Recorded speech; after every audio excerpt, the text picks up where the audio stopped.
A ban in the recruitment of child warriors is being pushed for inclusion in the proposed Bangsamoro Basic Law. The details from Christine Santos.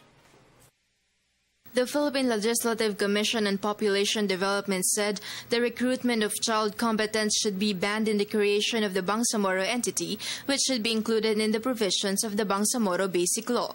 This was just included in the Senate version of Senator Bongbong Marcos. Hindi ko nakikita na ito isang controversial provision.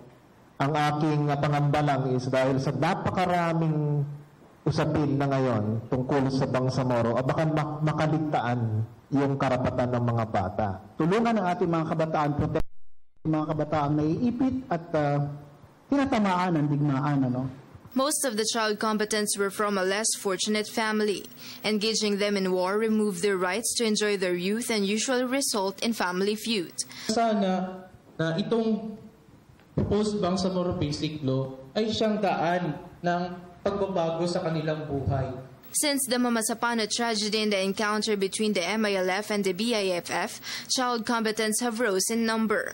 Sakali lang na walang panahon na mag-interpellate or mailabas ito dun sa plenary, but at least pwedeng tanggapin naman ng ad hoc committee na ito ay kasama o bahagi ng mga committee amendments.